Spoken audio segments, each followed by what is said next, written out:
नमस्कार, आप देख रहे हैं द पब्लिक वर्ल्ड में सुभाष चौधरी हूं। दिन भर की खास खबरों के साथ हाजिर हूं। शुरू करते हैं अब तक की सुर्खियां।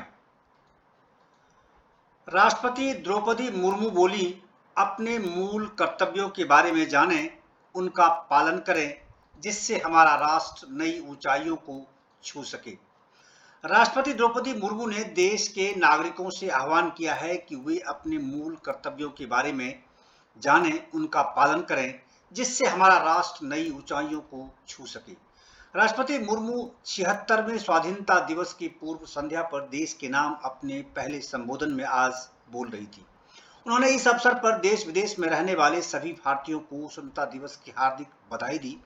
देश के नाम अपने संबोधन में राष्ट्रपति मुर्मू ने 14 अगस्त 1947 के उस दिन को भी याद किया जिस दिन देश विभाजन के कारण लाखों लोग इसके शिकार हुए थे। उन्होंने कहा कि इस दिन विभाजन विभीषिका स्मृति दिवस के रूप में मनाया जा रहा है। इस स्मृति दिवस को मनाने का उद्देश्य सामाजिक सद्भाव, मानव सशक्तिकरण और एकता को बढ़ावा देना है। उन्होंने कहा कि 15 अगस्त 1947 के दिन हमने औपनिवेशिक शासन की बेड़ियों को काट दिया था। अधिकांश लोकतांत्रिक देशों में वोट देने का अधिकार प्राप्त करने के लिए महिलाओं को लंबे समय तक संघर्ष करना पड़ा था, लेकिन हमारे गणतंत्र की शुरुआत से ही भारत ने सार्वभौमिक वयस्क मताधिकार को अपनाया। आजादी का अमृत महोत्सव मार्च 2021 में दांडी यात्रा की स्मृति को लेकर जीवंत रूप देकर शुरू किया गया। उस युगांतकारी आंदोलन ने हमारे संघर्ष को विश्व पटल पर स्थापित किया। राष्ट्रपति ने कहा कि उसे सम्मान देकर हमारे इस महोत्सव की शुरुआत की गई। यह महोत्सव भारत की जनता को समर्पित है। राष्ट्रपति ने कहा कि हमारा संकल्प है कि वर्ष 2047 तक हम अपने स्वाधीनता सेनानियों के सपनों को पूरी तरह साकार कर लेंगे। हमने देश में ही निर्मित वैक्सीन के साथ मानव इतिहास का सबसे बड़ा टीकाकरण अभियान शुरू किया है। आइए आपको सुनवाता हूं कि राष्ट्रपति ने आज देश के नाम संबोधन में क्या कुछ कहा। एक राष्ट्र के लिए, विशेष रूप से भारत जैसे प्राचीन देश के लंबे इतिहास में 75 वर्ष का समय बहुत छोटा प्रतीत होता है, लेकिन व्यक्तिगत स्तर पर एक कालखंड, एक जीवन यात्रा जैसा है। हमारे वरिष्ठ नागरिकों ने अपने जीवन काल में अद्भुत परिवर्तन देखे हैं। ये गवाह है कि कैसे आजादी के बाद सभी पीढ़ियों ने कड़ी मेहनत की, विशाल चुनौतियों का सामना किया और स्वयं अपने भाग्य विधाता बने। इस दौर में हमने जो कुछ सीखा है वो सब उपयोगी साबित होगा, क्योंकि हम राष्ट्र की यात्रा में एक ऐतिहासिक पड़ाव की ओर आगे बढ़ रहे हैं। हम सब 2047 में स्वाधीनता के शताब्दी उत्सव तक की 25 वर्ष की अवधि यानी भारत के अमृत काल में प्रवेश कर रहे हैं। हमारा संकल्प है कि वर्ष 2047 तक हम अपने स्वाधीनता सेनानियों के सपनों को पूरी तरह साकार कर लेंगे। इसी कालखंड में हम बाबा साहेब भीमराव अंबेडकर के नेतृत्व में संविधान का निर्माण करने वाला विभूतियों के विजन को साकार कर चुके होंगे। एक आत्मनिर्भर भारत के निर्माण में हम पहले से ही तत्पर है। और एक ऐसा भारत होगा जो अपनी संभावनाओं को साकार कर चुका होगा। हाई अलर्ट मोड में राजधानी दिल्ली, हमले की फिराक में है आतंकी, सुरक्षा सख्त। आजादी के 75 वर्ष पूरे कर देश सोमवार 15 अगस्त को आजादी का 76वां स्वतंत्रता दिवस मनाने जा रहा है। राष्ट्रीय स्तर पर इसे अमृत महोत्सव घोषित किया गया है। 15 अगस्त को दिल्ली के लाल किले की प्राचीर से पीएम नरेंद्र मोदी राष्ट्रीय ध्वज तिरंगा फहराएंगे। इस अवसर पर देश को संबोधित भी करेंगे। दूसरी तरफ आतंकी हमले की आशंका के मद्देनजर इस राष्ट्रीय आयोजन को लेकर दिल्ली में अभेद्य सुरक्षा इंतजाम किए गए हैं। दिल्ली पुलिस संभावित आतंकी मॉड्यूल और असामाजिक तत्वों पर नजर रख रही है। दिल्ली की सभी 8 सीमाओं के साथ साथ शहर के व्यस्त बाजारों में सुरक्षा कड़ी कर दी गई है। लाल किले के पास मल्टी लेवल सुरक्षा इंतजाम किए गए हैं। स्वतंत्रता दिवस कार्यक्रम की सुरक्षा पर नजर रखने के लिए ड्रोन रोधी प्रणाली तैनात की गई है। इस एंटी ड्रोन सिस्टम को रक्षा अनुसंधान और विकास संगठन एवं भारत इलेक्ट्रॉनिक्स ने तैयार किया है। दिल्ली पुलिस के अनुसार पुलिस कर्मियों को आसमान में उड़ने वाली संदिग्ध वस्तुओं से निपटने का खास प्रशिक्षण भी दिया गया है।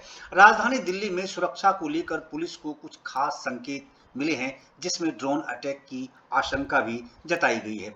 बताया जाता है कि पंजाब समेत कई राज्यों में पकड़े गए आतंकवादियों से संकेत मिले हैं कि पाकिस्तान की सीमा से कई ड्रोन देश के कई हिस्सों में पहुंच गए हैं। संकेत है कि पाकिस्तान से ड्रोन के जरिए पिस्टल, हैंड ग्रेनेड और AK-47 समेत घातक हथियार भारत भेजे गए हैं।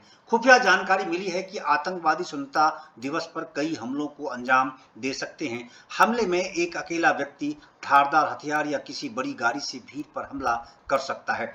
खुफिया एजेंसियों ने पतंग जैसी उड़ने वाली वस्तु के जरिए भी आतंकवादी हमले की आशंका जताई है। हाई अलर्ट के बाद दिल्ली पुलिस ने लाल किले के चारों ओर पतंग उड़ाने पर प्रतिबंध लगा दिया है। दिल्ली पुलिस को यह भी सूचना मिली है कि बैसाखी के साथ रखी गई कुछ संदिग्ध वस्तु भी किले पर हमला कर सकती है, इसलिए पुलिस को प्रत्येक व्यक्ति की सख्त स्क्रीनिंग सुनिश्चित करने को कहा गया है। खुफिया एजेंसियों ने पुलिस को बताया है कि आतंकवादी संगठन SFJ जैसे मोहम्मद ISIS खुरासान मॉड्यूल 15 अगस्त के दौरान बड़े हमले की योजना बना रहे हैं। पुलिस हर संदिग्ध गतिविधि पर और ऐसे संदिग्ध व्यक्तियों पर नजर गड़ाए हुए है, क्योंकि आतंकी मॉड्यूल में स्थानीय अपराधी भी शामिल हो सकते हैं, ऐसी आशंका जताई गई है।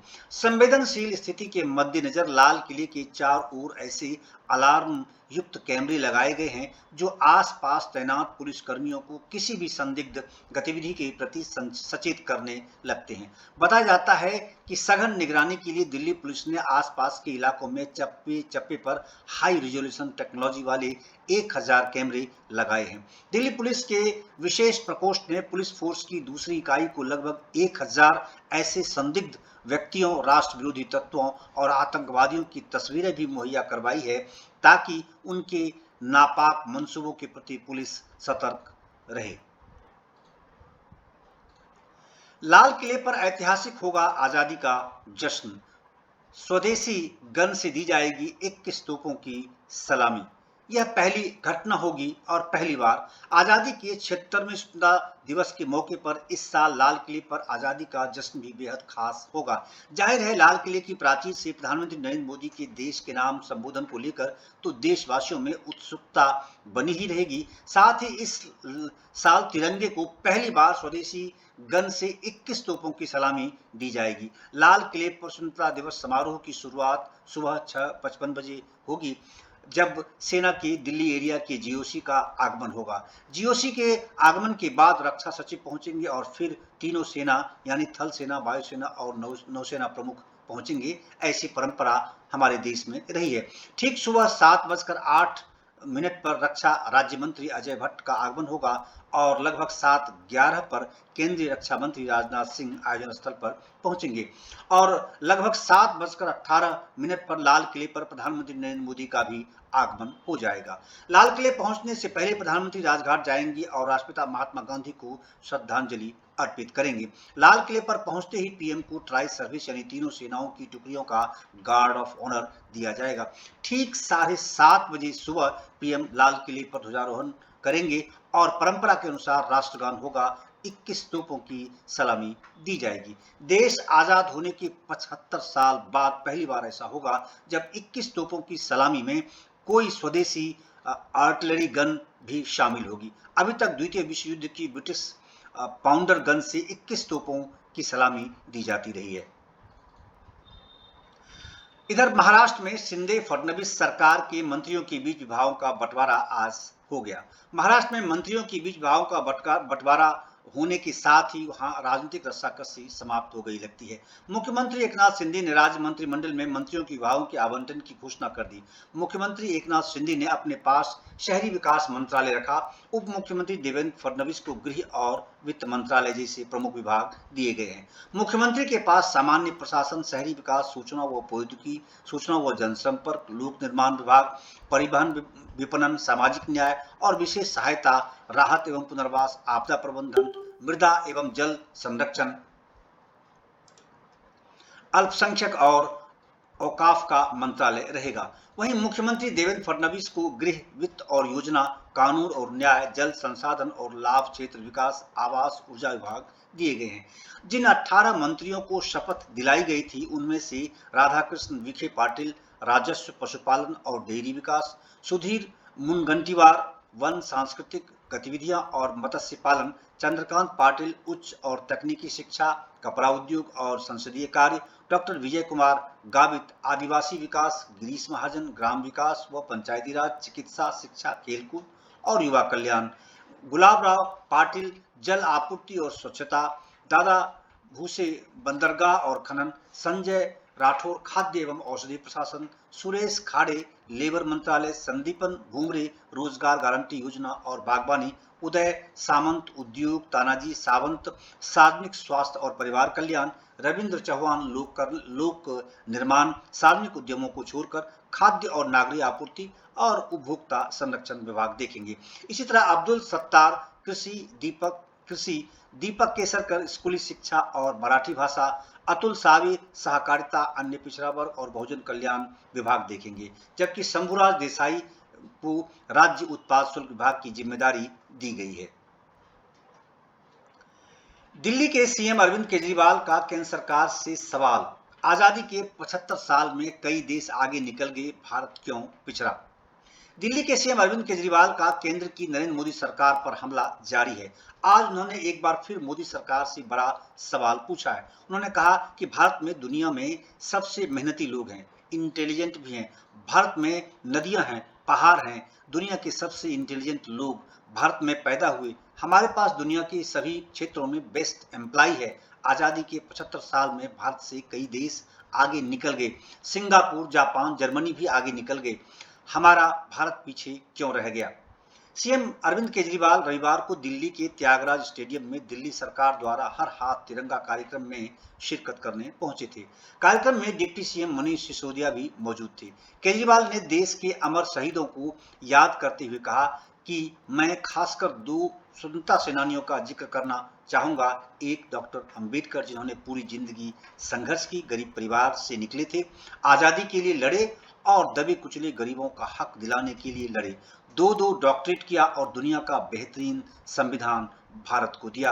आज हम जिस तरह का भारत देख रहे हैं, बराबरी का अधिकार मिला, फंडामेंटल राइट्स मिले, यह उन्हीं की देन है, उन्हीं की वजह से है। दूसरे स्वतंत्रता सेनानी भगत सिंह की चर्चा करते हुए उन्होंने कहा कि आज 23 साल की उम्र में कोई इंजीनियरिंग कर रहा होता, कोई गर्लफ्रेंड ढूंढ रहा होता, लेकिन भगत सिंह ने 23 साल की उम्र में देश के लिए कुर्बानी दी। केजरीवाल ने कहा कि 75 साल की आजादी के इस मौके पर एक प्रश्न मन में उठता है, हमने 75 साल में काफी प्रगति की, लेकिन कई देश भारत से आगे निकल गए। सिंगापुर हमसे 15 साल बाद आजाद हुआ, जापान द्वितीय विश्व युद्ध में बर्बाद हो गया था, जर्मनी भी तहस नहस हो गया था, लेकिन सब हमसे आगे निकल गए। भारत के लोग दुनिया में सबसे इंटेलिजेंट और मेहनती हैं, फिर भी हम पीछे क्यों रह गए। जाहिर है अरविंद केजरीवाल का हमला लगातार नरेंद्र मोदी सरकार पर हो रहा है। पिछले कुछ दिनों से वाक युद्ध छिड़ा हुआ है। इधर देश विभाजन पर वीडियो जारी कर भाजपा ने जवाहरलाल नेहरू पर साधा निशाना। भारत के दूसरे विभाजन विभीषिका स्मृति दिवस यानी 14 अगस्त के मौके पर भाजपा ने कांग्रेस पार्टी पर निशाना साधा। भाजपा ने एक वीडियो जारी कर 1947 की घटनाओं पर अपना वर्जन जारी किया है। 7 मिनट के इस वीडियो में भारत के बंटवारे के लिए प्रथम प्रधानमंत्री पंडित जवाहरलाल नेहरू को जिम्मेदार बताया। मोहम्मद अली जिन्ना की पाकिस्तान बनाने की मांग के आगे नेहरू को झुकने के लिए जिम्मेदार ठहराया गया है। भाजपा ने इस वीडियो के साथ ट्वीट करते हुए लिखा है कि जिन लोगों को भारत की सांस्कृतिक विरासत, सभ्यता, मूल्यों, तीर्थों का कोई ज्ञान नहीं था, उन्होंने मात्र 3 सप्ताह में सदियों से एक साथ रह रहे लोगों के बीच सरहद खींच दी। उस समय कहां थे वो लोग जिन पर इन विभाजनकारी ताकतों के खिलाफ संघर्ष करने की जिम्मेदारी थी। दूसरी तरफ कांग्रेस पार्टी ने भी इस वीडियो को लेकर पलटवार किया है।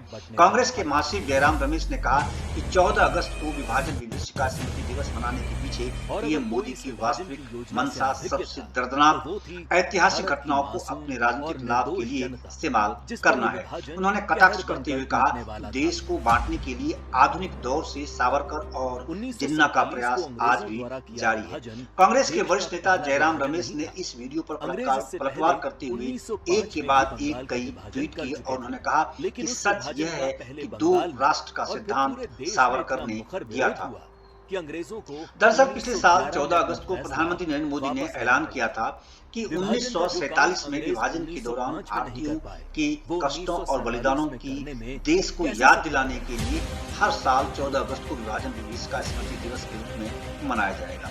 पीएम मोदी लेकिन ने जो बात आज सुबह भी इसको 1905 के लेकर बंगाल ट्वीट को किया है। 1947 के भारत से अलग बनाती है, वो है कांग्रेस पार्टी, मुस्लिम लीग और भारतीय कम्युनिस्ट।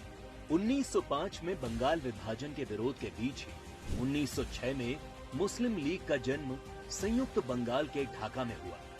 बंग भंग आंदोलन के बाद जन्मी मुस्लिम लीग ने 1909 में मार्ले मिंटो सुधार के नाम पर पृथक निर्वाचन प्रणाली मांग से शुरू करके अगले 30 साल में अलग इस्लामिक राष्ट्र पाकिस्तान के नाम पर भारत को मजहब के नाम पर बांट कर रख दिया।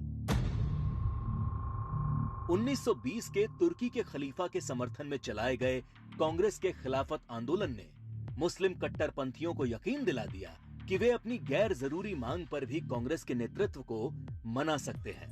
इसके बाद 1930 में अल्लामा इकबाल ने पहली बार मुस्लिम लीग के अधिवेशन में अलग इस्लामिक राष्ट्र की रूपरेखा रखी। इकबाल की कल्पना के इस अलग इस्लामिक देश के लिए पाकिस्तान नाम सबसे पहले चौधरी रहमत अली ने प्रयोग किया।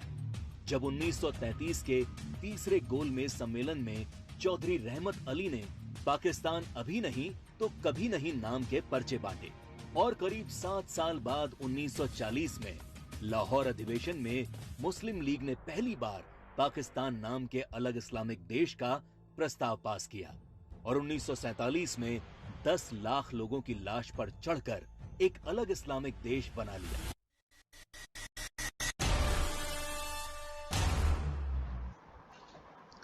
अगर चीन शांति भंग करता है तो इसका असर साफ साफ सीमा विवाद को लेकर दिखेगा, बोले विदेश मंत्री जयशंकर।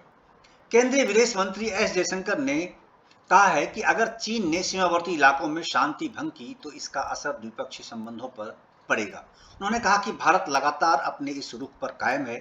जयशंकर ने पत्रकारों से कहा कि कमांडर स्तर पर भारत चीन की 15 दौर की बातचीत हुई है। उन स्थानों के पीछे हटने के संदर्भ में कुछ महत्वपूर्ण प्रगति हुई है जहां दोनों पक्ष बहुत करीब हैं। उन्होंने कहा कि अभी भी कुछ स्थान हैं जहां वे पीछे नहीं हटे हैं। उनका कहना है कि हम इस रुख पर कायम हैं। अगर चीन सीमावर्ती इलाकों में शांति भंग करता है तो इसका दोनों देशों के संबंधों पर असर पड़ेगा। जयशंकर 2 साल पहले लद्दाख में झड़प के बाद चीन के साथ रिश्तों में तनाव से जुड़े सवाल का जवाब दे रहे थे।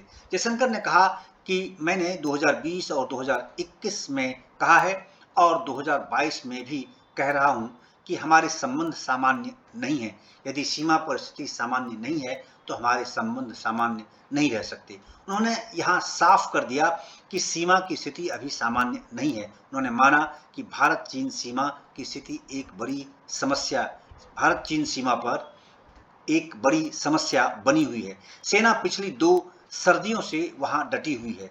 दोनों देशों की सेनाएं वहां डटी हुई हैं। विदेश मंत्री ने कहा यह बहुत तनावपूर्ण स्थिति है, यह एक खतरनाक स्थिति भी हो सकती है, इसलिए हम बातचीत कर रहे हैं। विदेश मंत्री जयशंकर ने कहा कि चीन जैसी क्षेत्रीय शक्ति महाशक्ति बनने की राह पर हो तो हमें बदलाव के लिए तैयार रहना ही होगा।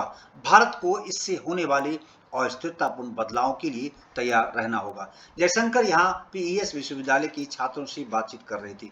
चीन और ताइवान के संबंध में मौजूदा हालात के प्रभावों को लेकर पूछे गए सवाल पर उन्होंने कहा कि यदि आप हिंद महासागर क्षेत्र समेत तटीय क्षेत्रों के आसपास चीन की व्यापक मौजूदगी की बात कर रहे हैं तो मेरा मानना है कि इस बारे में भारत को आकलन और मूल्यांकन करना ही होगा। इसमें हमारी अपनी सुरक्षा पर पड़ने वाला असर भी शामिल है। ऐतिहासिक रूप से हमने चीन को हमेशा हमारे उत्तर में स्थित देश की तरह देखा है। इस स्थिति पर हम नजर रखे रहते हैं।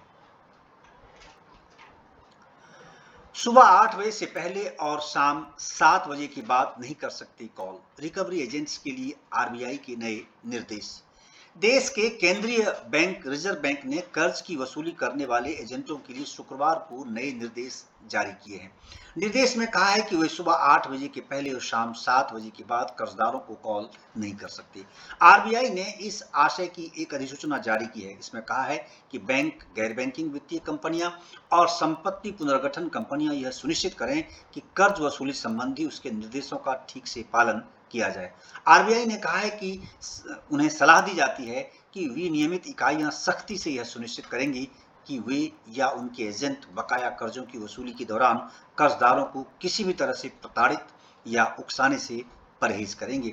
इसके अलावा आरबीआई ने कर्जदारों को किसी भी तरह का अनुचित या धमकी भरा संदेश भेजने से मना किया है। आरबीआई ने अनजान नंबर से फोन करने से भी मना किया है। आरबीआई के मुताबिक वसूली एजेंट कर्जदारों को सुबह 8 बजे के पहले और शाम 7 बजे के बाद कॉल भी नहीं कर सकते हैं। आपको बता दें कि आरबीआई समय समय पर कर्ज वसूली से संबंधित मुद्दों पर दिशा निर्देश जारी करता रहा है। उसने पहले भी कहा था कि विनियमित इकाइयां कर्जदारों को परेशान या प्रताड़ित न करें, लेकिन हाल के समय में वसूली एजेंटों की तरफ से की जा रही अनुचित गतिविधियों को देखते हुए आरबीआई ने नया दिशा निर्देश जारी किया है। राष्ट्रपति ने देश के 7 राज्यों के हाई कोर्ट में 26 न्यायाधीशों की नियुक्ति की घोषणा की है। देश की राष्ट्रपति द्रौपदी मुर्मू ने भारत के मुख्य न्यायाधीश के साथ परामर्श के बाद 7 राज्यों के हाई कोर्ट में 26 न्यायाधीशों और अपर न्यायाधीशों की नियुक्ति की है। हिमाचल प्रदेश उच्च न्यायालय के न्यायाधीश के रूप में जस्टिस सुशील कुकरेजा, न्यायिक अधिकारी जेओ और बीरेंद्र सिंह, उड़ीसा उच्च न्यायालय के न्यायाधीश के रूप में गौरीशंकर सतपथी और चितरंजन दास, तेलंगाना उच्च न्यायालय के न्यायाधीश के रूप में एनुगुला वेंकट वेणुगोपाल, नागेश भीम पाका, पुल्ला कार्तिक और काजा शरथ, तेलंगाना उच्च न्यायालय के अपर न्यायाधीश के रूप में जगन्नागरी श्रीनिवास राव, नामवरपू वालेश्वर राव, गुवाहाटी उच्च न्यायालय के अपर न्यायाधीश के रूप में सुष्मिता फूकन खोंड और मिताली ठाकुरिया की नियुक्ति की गई है। इधर इलाहाबाद उच्च न्यायालय के अपर न्यायाधीश के रूप में रेणु अग्रवाल, मोहम्मद अजहर हुसैन इदरीसी, राम मनोहर नारायण मिश्र, ज्योत्सना शर्मा, मयंक कुमार जैन, शिव शंकर प्रसाद, गजेंद्र कुमार, सुरेंद्र सिंह, नलिन कुमार श्रीवास्तव और कर्नाटक उच्च न्यायालय के अपर न्यायाधीश के रूप में अनिल भीमसेन कट्टी, गुरु सिद्धैया वसवराज, चंद्रशेखर मृत्युंजय जोशी, उमेश मंजुनाथ भट्ट, अडिगा एवं तलकर गिरिगौरा शिवशंकरे गौरा को नियुक्त किया गया है। उद्धव ठाकरे से बगावत के बाद अब नया शिवसेना भवन भी बनाएंगे एकनाथ शिंदे। सुप्रीम कोर्ट में असली और नकली शिवसेना की लड़ाई जारी है। दूसरी तरफ एकनाथ शिंदे खेमा शिवसेना भवन बनाने की योजना बना रहा है। चर्चा जोरों पर है कि बागी गुट समानांतर शिवसेना मुख्यालय स्थापित करने की कोशिश कर रहा है। चर्चा यह भी है कि शिवसेना भवन के अलावा बागी खेमा हर जिला में नई शाखा और पार्टी ऑफिस स्थापित करने की योजना पर काम कर रहा है। नए भवन के लिए तलाश जारी है। संकेत है कि मुंबई के दादर में मौजूदा शिवसेना भवन के पास जगह की तलाश की जा रही है।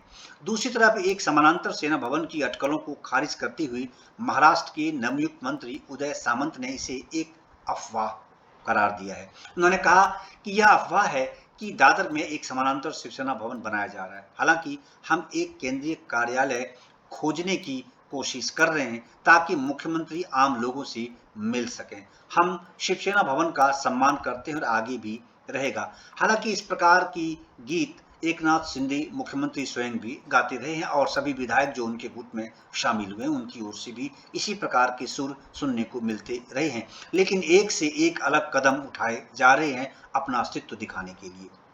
इधर पंजाब में एक एमएलए एक पेंशन कानून लागू हो गया। पंजाब में एक एमएलए एक पेंशन का कानून लागू हो गया है। यह घोषणा पंजाब के मुख्यमंत्री भगवंत मान ने की। उन्होंने कहा पंजाब में अब विधायकों को मिलेगी सिर्फ एक कार्यकाल की पेंशन। अब जनता के टैक्स का पैसा नेताओं पर खर्च नहीं होगा। जनता के पैसे को जनता को ही सुविधाएं दी जाएंगी। उन्होंने कहा कि पहले जितनी बार एमएलए बनते थे अलग अलग टर्म की पेंशन वो उठाते थे, यहाँ तक कि कई बार ऐसा भी देखा गया कि कई एमएलए और सांसद दोनों की पेंशन लेते थे। अब उस पर रोक लगा दी गई है, नया कानून लागू कर दिया गया है कि अगर वो एमएलए हैं तो केवल एमएलए की पेंशन लेंगे, और अगर एमएलए और सांसद दोनों बने हैं तो उनमें से कि कोई एक पेंशन वो ले सकेंगे। अब एक खास रिपोर्ट पर बात करेंगे। हम बात करेंगे यूजीसी की एक खास योजना पर जिसमें नीट, जेईई मेंस एग्जाम के लिए सीयूईटी आयोजित करने की है। योजना पर बड़ा सवाल है कि इससे छात्रों को फायदा होगा या फिर नुकसान। चर्चा छिड़ी हुई है, देश में बहस जारी है। यूजीसी ने सरकार को इंजीनियरिंग और मेडिकल प्रवेश परीक्षा को common university entrance test under graduate में मर्ज करने का प्रस्ताव दिया है। सीयूईटी परीक्षा इस साल से सेंट्रल यूनिवर्सिटीज और कुछ स्टेट यूनिवर्सिटीज के अंडर ग्रेजुएट कोर्सेज में एडमिशन के लिए शुरू की गई है। इस साल सीयूईटी परीक्षा 2022 का आयोजन किया जा रहा है। ऐसा पहली बार हो रहा है जब कोई परीक्षा इतने बड़े लेवल पर आयोजित की गई है।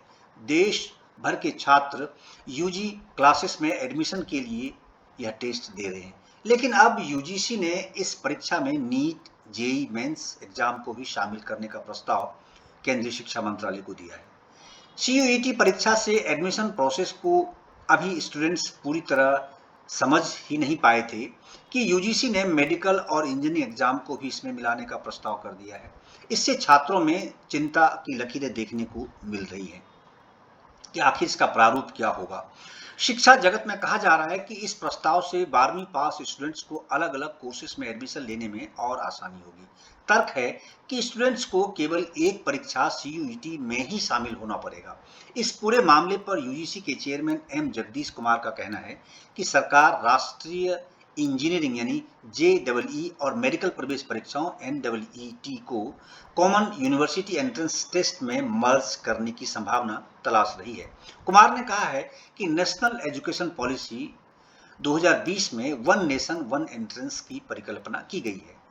ऐसा होने पर यह कॉलेज में दाखिले के लिए कई प्रवेश परीक्षाओं में शामिल होने के स्टूडेंट्स के बोझ को कम करेगा, उनकी राहें आसान होंगी। उन्होंने कहा है कि हमारे पास 3 प्रमुख प्रवेश परीक्षाएं हैं। इनमें नीट, जेईई मेन और सीयूईटी, इन तीनों प्रवेश परीक्षाओं में बड़ी संख्या में स्टूडेंट शामिल हो सकते हैं। इन सभी परीक्षाओं का आयोजन नेशनल टेस्टिंग एजेंसी द्वारा कराया जाता है। इसलिए हम सोच रहे हैं कि क्यों न कई विषयों में प्रवेश के लिए अकेले सीयूईटी स्कोर का उपयोग किया जाए। कुमार ने कहा है कि सरकार जल्द से जल्द इंटीग्रेटेड प्रवेश परीक्षा शुरू करने की संभावना तलाश रही है, लेकिन इसको लेकर स्टूडेंट्स में चिंता की लकीरें देखने को मिल रही हैं। कई शिक्षाविद भी इसको लेकर सवाल खड़े कर रहे हैं क्योंकि इसका प्रारूप अभी तक सामने नहीं आ पाया है। नेशनल एलिजिबिलिटी टेस्ट यानी एनईईटी नीट का आयोजन एमबीबीएस और बीडीएस सहित मेडिकल कोर्सेज में दाखिले के लिए आयोजित की जाती है, जबकि joint entrance examination main JEE main का आयोजन एनआईटी यानी नीट और ट्रिपल आईटी और फंडेड टेक्निकल कॉलेज सहित विभिन्न इंजीनियरिंग कोर्सेज में दाखिले के लिए किया जाता है। वहीं जेईई एडवांस परीक्षा का आयोजन इंडियन इंस्टीट्यूट ऑफ टेक्नोलॉजी यानी आईआईटी में दाखिले के लिए किया जाता है। यूजीसी अध्यक्ष का कहना है कि नीट के लिए बायोलॉजी, फिजिक्स और केमिस्ट्री की आवश्यकता है। जेईई के लिए मैथमेटिक्स, फिजिक्स और केमिस्ट्री की आवश्यकता है। ये सभी विषय पहले से ही सीयूईटी में हैं, इसलिए मेडिकल और इंजीनियरिंग कॉलेजों के लिए प्रवेश के लिए सीयूईटी स्कोर का उपयोग करना कोई मुद्दा नहीं रहेगा। कुमार ने तर्क दिया है कि मिनिस्ट्री ऑफ एजुकेशन और यूजीसी ने सभी पक्षों को समझने के लिए पहले से चर्चा शुरू कर दी है। उनका कहना है कि हम परीक्षा से कुछ महीने पहले अचानक कुछ भी घोषणा नहीं करना चाहते। खबर है कि इसके लिए सभी पक्षों से बात करने के लिए शिक्षा मंत्रालय की ओर से एक समिति का गठन भी किया जाएगा। सवाल है कि आखिर यह निर्णय क्यों लिया गया, इसके पीछे का आशय क्या है। एक बार वास्तविकता यह है, जो तर्क दे रहे हैं यूजीसी की ओर से, जो कहा जा रहा है कि एक बार परीक्षा कराने का प्रस्ताव इसलिए किया जा रहा है जिससे छात्रों को एक नॉलेज बेस के लिए कई परीक्षा न देनी पड़े। जेईई और एनईईटी यानी जेईई और नीट का सीयूईटी में मर्ज होने के बाद एक परीक्षा देनी होगी। इसके लिए मौके अलग अलग मिलेंगे। इस एक परीक्षा के जरिए ही स्टूडेंट्स अध्ययन के विभिन्न क्षेत्रों के लिए योग्य हो सकते हैं। यानी उन्हें बारंबार परीक्षा नहीं देनी होगी, एक ही परीक्षा से वो अपने विकल्प चुन सकेंगे और अपने मनमाफिक कोर्सेज में एडमिशन ले पाएंगे। तो ये थी दिन भर की खास खबरें। देश और दुनिया की अन्य खबरों के लिए जुड़े रहिए द पब्लिक वर्ल्ड के साथ। हमारे चैनल द पब्लिक वर्ल्ड को सब्सक्राइब करना न भूलें। हम दिन भर की खास खबरों के साथ प्रतिदिन हाजिर होते हैं। इसमें आपका सहयोग आवश्यक है, आपका समर्थन भी हमें बहुत ज़रूरी है, इसलिए हमें अवश्य आप सब्सक्राइब करें। आपका धन्यवाद।